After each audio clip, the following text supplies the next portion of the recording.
नमस्कार, मैं हूं राजीव शर्मा। वक्त सुपरफास्ट 100 का है। नमस्कार, आपके साथ मैं हूं चित्रा त्रिपाठी। बड़ी खबर से करेंगे शुरुआत। रेप को लेकर दिए गए बयान पर समाजवादी पार्टी के सुप्रीमो मुलायम सिंह यादव ने सफाई दी है। मुलायम ने कहा कि उनका मकसद गलत नहीं था। उन्होंने कहा कि रेप के गुनहगारों को कड़ी सजा मिलनी चाहिए, लेकिन निर्दोषों को सजा नहीं होनी चाहिए। क्या बयान मैंने दिया गया?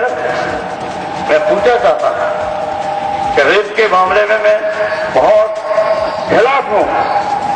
रेप किया जाए जबरदस्ती, उनको कड़ी से कड़ी सजा देनी चाहिए, लेकिन निर्दोष को फंसाने के भी उसके पक्ष में है। बलात्कारियों को फांसी की सजा नहीं होने की बात कहने वाले मुलायम सिंह यादव अब सफाई दे रहे हैं कि दुनिया में फांसी की सजा पर बहस हो रही है और हमने ये बात कहकर कोई गलत नहीं किया है। फांसी के सवाल पर बहस नहीं करना चाहते। आज ही दुनिया में फैसला हो चुका है और चर्चा पूरी दुनिया में है कि किसी व्यक्ति को फांसी नहीं देना चाहिए। दरअसल मुलायम सिंह यादव ने कल यूपी के मुरादाबाद की एक रैली में कहा था कि रेप केस में फांसी नहीं होनी चाहिए। उन्होंने ये भी कहा था कि लड़कों से ऐसी गलतियां हो जाती हैं। अब बेचारे को तीन को फांसी हो गई, क्या रेप में फांसी दी जाएगी? यही लड़के हैं, गलती हो जाती है तो तीन को भी फांसी दे दी बम्बई में। मुलायम सिंह यादव ने कल यहां तक कह दिया था कि समाजवादी पार्टी रेप कानून में बदलाव करेगी और आरोपियों को फांसी नहीं होने दी जाएगी। ऐसे कानूनों को बदलने की कोशिश की जाएगी तो उपयोग करने वालों को सजा देंगे और झूठ रिपोर्ट करने वालों को भी सजा का प्रावधान किया जाएगा। मुलायम सिंह यादव ने लड़कियों पर सवाल उठा दिए। उन्होंने कहा कि लड़कों से मतभेद होने के बाद लड़कियां रेप का आरोप लगा देती हैं। लड़के लड़कियों अब बाद में उनका मतभेद हो गया और मतभेद जब हो गया तो लड़की जाके बयान देती कि मेरे साथ रेप किया। उधर मुलायम सिंह के बेटे और यूपी के मुख्यमंत्री अखिलेश यादव ने पिता के बयान का बचाव किया है। उन्होंने कहा है कि देखना होगा कि बयान किस संदर्भ में दिया गया था। हम चर्चा इसलिए नहीं करना चाहते हैं और मेरी जानकारी में भी नहीं है, हालांकि किस संदर्भ में कहा गया होगा, क्योंकि ये जमाना बड़ा खराब है। ये चैनलों का जमाना है, मोबाइल का जमाना है, SMS का जमाना है। कौन सी बात किस रूप में कही जाए और कितनी दिखाई जाए। वहीं कांग्रेस ने मुलायम सिंह यादव के बयान की निंदा की है। कांग्रेस प्रवक्ता मीम अफजल ने कहा कि इस बयान के लिए मुलायम सिंह को माफी मांगनी चाहिए। लीडर को इस तरह का बयान देना बहुत ही आपत्तिजनक नहीं है, बल्कि बहुत ही अफसोसनाक और शर्मनाक है। बिल्कुल उनको अपने अल्फाज वापस लेने चाहिए और उनको माफी मांगनी चाहिए। बीजेपी ने भी मुलायम पर निशाना साधा है। बीजेपी नेता स्मृति ईरानी ने कहा कि मुलायम सिंह रेप कानून में बदलाव करना चाहते हैं, लेकिन उनकी हसरत कभी पूरी नहीं होगी। संविधान के माध्यम से बलात्कारियों की मदद करने के लिए कम से कम मुझ जैसी महिलाएं उनके खिलाफ आवाज उठाएंगी और ये भारत की संसद में कभी होने नहीं देंगी। ये वो बात गांठ बांध लें। दिल्ली में गैंगरेप की शिकार हुई निर्भया के पिता ने भी मुलायम के बयान का विरोध किया है। उन्होंने कहा कि ये बयान लड़कों का हौसला बढ़ाने वाला और लड़कियों का मनोबल गिराने वाला है। अगर इस तरह के लोग इतने ऊंचे लेवल के बैठे हुए जो हैं और इस तरह की बयानबाजी करेंगे, इस तरह का बात करेंगे, तो निश्चित रूप से जो नौजवान हैं उनके हौसले बढ़ेंगे और जो औरतें हैं, जो लड़कियां हैं, उनका मनोबल गिरेगा, वो समाज में उठने के काबिल नहीं रहेंगे। रेप को लेकर मुलायम सिंह यादव के दिए बयान पर लोगों का गुस्सा फूटने लगा है। गोरखपुर में पूर्वांचल सेना के कार्यकर्ताओं ने मुलायम का पुतला फूंककर विरोध जताया। इस दौरान पुलिस के साथ प्रदर्शनकारियों की झड़प भी हुई।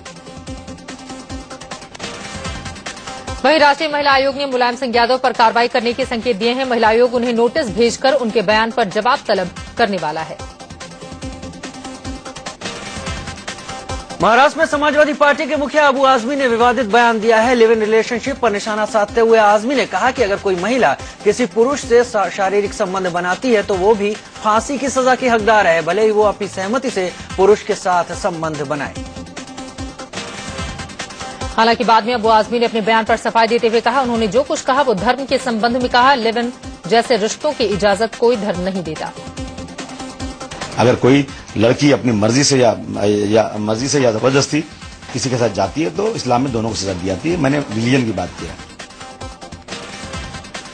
कांग्रेस उपाध्यक्ष राहुल गांधी ने नरेंद्र मोदी पर निशाना साधा और पूछा कि अब तक उन्होंने शादी की बात क्यों छुपाई। जम्मू कश्मीर के डोडा में रैली में राहुल ने कहा कि मोदी ने इतने चुनाव लड़े लेकिन हलफनामे में पहली बार सच बयान किया। पता नहीं कितने इलेक्शन लड़े हैं, पहली बार लिखा है कि शादीशुदा है। दिल्ली में महिलाओं की इज्जत, मगर अपनी पत्नी का नाम एफिडेविट तक नहीं पहुंचता है।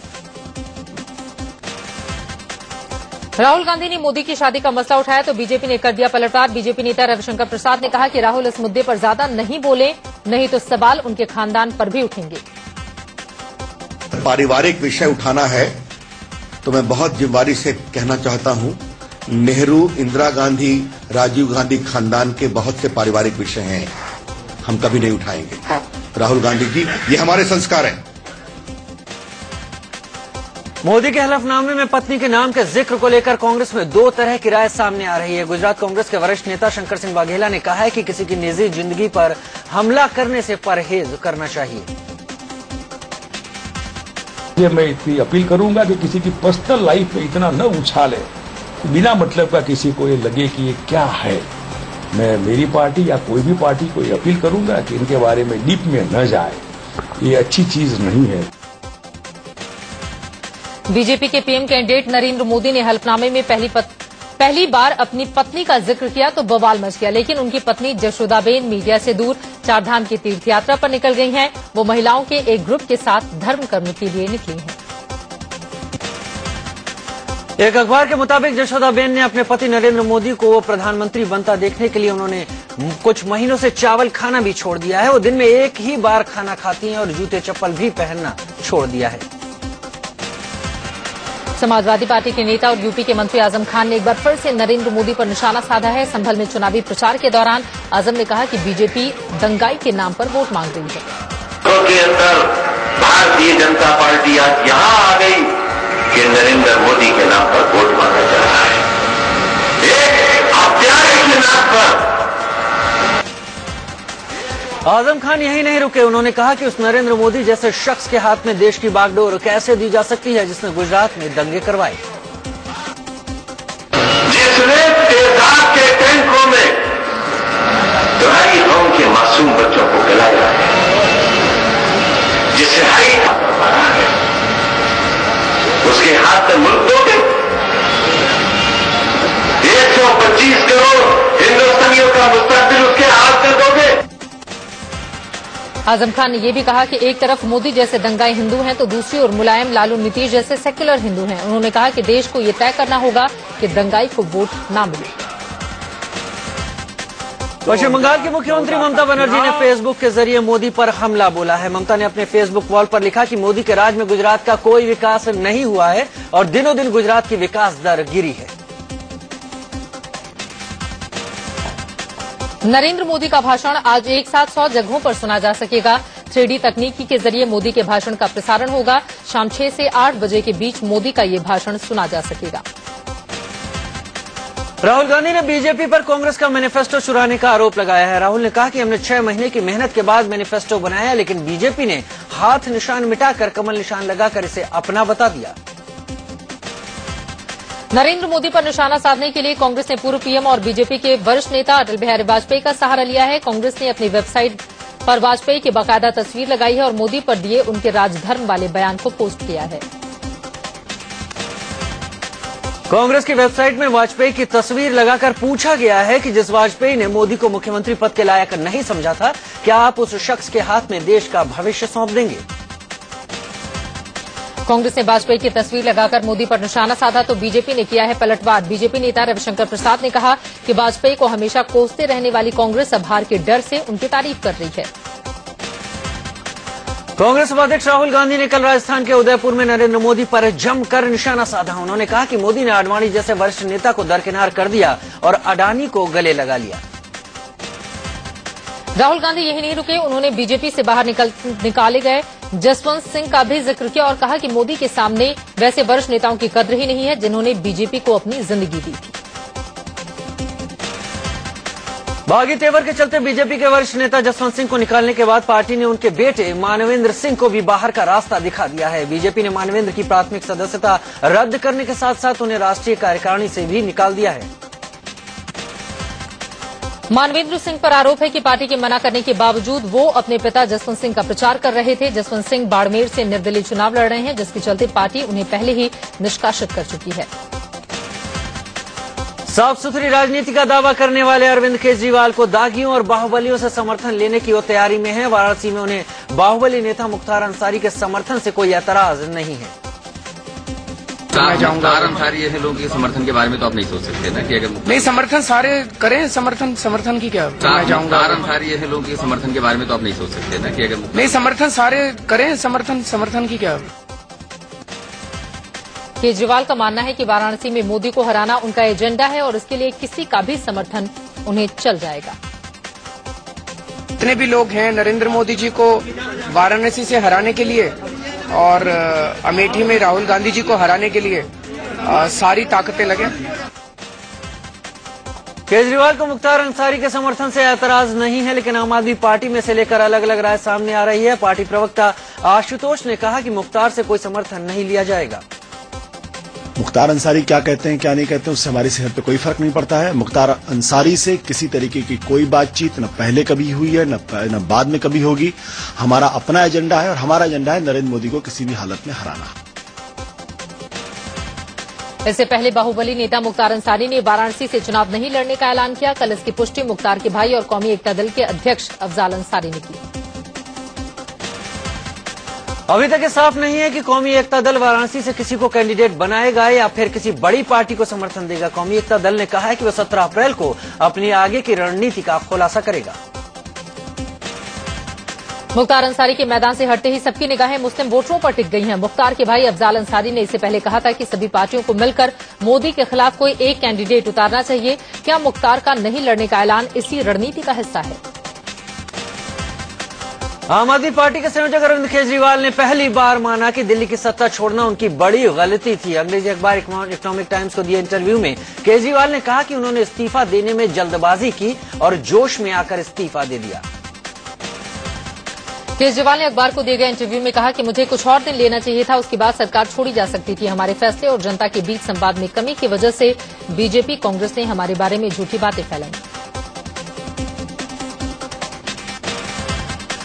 केजरीवाल ने कहा कि सरकार के इस्तीफे से दो तरह के लोग निराश हुए। पहले वो जो हमारे पक्के समर्थक हैं और दूसरे वो जो मुझे सीएम और मोदी को पीएम देखना चाहते हैं। ऐसी कैटेगरी के लोग इस बात को हजम नहीं कर पा रहे हैं कि मैंने मोदी को सीधी टक्कर दी है।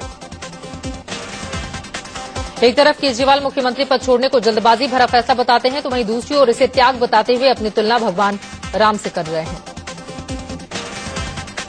दिल्ली में थप्पड़ खाने के बाद राजघाट जाने पर चुनाव आयोग से मिले नोटिस का अरविंद केजरीवाल ने जवाब दिया है। उन्होंने कहा है कि वो जनसभा के लिए नहीं बल्कि ध्यान करने के लिए गए थे। उन्होंने कहा कि वहां कोई राजनीतिक गतिविधि नहीं हुई और कोई जनसभा आयोजित नहीं की गई। राजनीतिक गतिविधि नहीं हुई और कोई जनसभा आयोजित नहीं की गई। चुनाव आयोग आगे की कार्रवाई से पहले केजरीवाल के जवाब का विश्लेषण कर रहा है। केजरीवाल को दिल्ली के सुल्तानपुर इलाके में एक रोड शो के दौरान ऑटो वाले ने थप्पड़ मारा था, जिसके बाद वो अपने समर्थकों के साथ राजघाट जाकर बैठ गए थे। मिजोरम में आज लोकसभा चुनाव के लिए वोट डाले जा रहे हैं। सुबह 7 बजे से ही लोग घरों से निकलकर मतदान केंद्रों तक पहुंचे और वोटिंग के लिए उत्साह दिखाया। मिजोरम की एकमात्र लोकसभा सीट के लिए 9 अप्रैल को ही चुनाव होना था, लेकिन राज्यव्यापी हड़ताल की वजह से यहां का चुनाव रद्द कर दिया गया था। इस सीट पर कांग्रेस, आम आदमी पार्टी और यूनाइटेड डेमोक्रेटिक फ्रंट के बीच मुकाबला है। शनिवार को चौथे चरण के लिए वोट डाले जाएंगे। चौथे चरण में 4 राज्यों की 7 लोकसभा सीटों के लिए मतदान होगा। इनमें असम की 3, गोवा की 2 और त्रिपुरा सिक्किम की 1-1 सीटें शामिल हैं। 12 अप्रैल को लोकसभा चुनाव के साथ साथ सिक्किम में विधानसभा के लिए वोट डाले जाएंगे। सिक्किम की सभी 32 विधानसभा सीटों के लिए मतदान किया जाएगा। कांग्रेस अध्यक्ष सोनिया गांधी ने आज शाम पार्टी की चुनाव समिति की बैठक बुलाई है। इस बैठक में तीसरे चरण के लिए हुई वोटिंग पर फीडबैक लिया जाएगा और आगे के चरणों के चुनाव को लेकर रणनीति पर चर्चा की जाएगी। कांग्रेस उपाध्यक्ष राहुल गांधी कल अमेठी से अपना पर्चा दाखिल करेंगे। राहुल अमेठी से ही मौजूदा सांसद हैं और तीसरी बार अमेठी से राहुल गांधी चुनाव लड़ रहे हैं। राहुल गांधी के नामांकन में उनकी बहन प्रियंका गांधी भी मौजूद रहेंगी। प्रियंका भी राहुल के साथ अमेठी जाएंगी। रायबरेली से सोनिया गांधी के नामांकन के वक्त प्रियंका नहीं पहुंची थी, लेकिन भाई के साथ वो आएंगी। अमेठी में राहुल गांधी का मुख्य मुकाबला बीजेपी और आम आदमी पार्टी से है। बीजेपी ने स्मृति ईरानी को यहां से अपना उम्मीदवार बनाया है, तो वहीं आम आदमी पार्टी की ओर से कुमार विश्वास मैदान में है। यूपी के बदायूं में राहुल गांधी और कांग्रेस विरोधी किताबें बांटे जाने का मामला सामने आया है। कानपुर की अकबरपुर लोकसभा सीट से कांग्रेस उम्मीदवार राजाराम पाल के समर्थन में होने वाली राहुल गांधी की रैली का स्थानीय लोगों ने विरोध शुरू कर दिया है। विकास न होने से लोग नाराज हैं। कानपुर में राहुल गांधी की रैली से पहले टीकापुर के लोगों ने कांग्रेस सांसदों के पुतलों पर जूता प्रैक्टिस की। लोगों का आरोप है कि कानपुर शहर में होने वाले इन क्षेत्र में बिजली, पानी और सड़क जैसी बुनियादी चीजों की कमी है। बाड़मेर में BJP candidate colonel Sonaram Chaudhary के काफिले पर हमला हुआ है। इस हमले में 2 लोग घायल हो गए और उनकी गाड़ी के शीशे टूट गए। पश्चिम बंगाल के इस्लामपुर में एक चुनावी रैली में टीएमसी चीफ ममता बनर्जी ने बिना नाम लिए मोदी पर निशाना साधा। मुंबई नॉर्थ सेंट्रल से प्रिया दत्त, पूनम महाजन और फरहान आजमी के खिलाफ अवामी विकास पार्टी के उम्मीदवार नियाज अहमद शेख ने पोस्टर वॉर छेड़ दिया है। पोस्टर में तीनों के खिलाफ निजी हमले कर उन्हें वोट न दिए जाने की अपील की गई है। पोस्टर में लिखा गया है कि प्रिया दत्त अपने भाई संजय दत्त को पैरोल दिलाने में ही अपने रसूख का इस्तेमाल करती हैं। प्रिया ने कोई विकास नहीं किया है। आम आदमी पार्टी के संयोजक अरविंद केजरीवाल ने अमृतसर से पार्टी उम्मीदवार दलजीत सिंह के लिए रोड शो किया। अमृतसर में रोड शो से पहले अरविंद केजरीवाल ने स्वर्ण मंदिर में मत्था टेका। इस दौरान केजरीवाल के साथ बड़ी संख्या में आम आदमी पार्टी के कार्यकर्ता मौजूद रहे। गुजरात के पाटन लोकसभा सीट से आम आदमी पार्टी के उम्मीदवार अतुल पटेल का नामांकन रद्द हो गया है। फिल्म अभिनेता सुनील शेट्टी ने अमृतसर से बीजेपी उम्मीदवार अरुण जेटली के लिए रोड शो किया, लेकिन अरविंद केजरीवाल की वो तारीफ करने लगे। बाराबंकी में बीजेपी की राष्ट्रीय परिषद के सदस्य उषा रावत ने समाजवादी पार्टी का दामन थाम लिया। आजमगढ़ में बीजेपी के टिकट पर चुनाव लड़ रहे बाहुबली रमाकांत यादव अपने समर्थकों को पैसे देते कैमरे में कैद हुए। गुजरात के राजकोट में बीजेपी उम्मीदवार मोहन भाई कुंडारिया दूल्हे के रूप में घोड़ी पर बैठकर वोट मांगने के लिए निकले।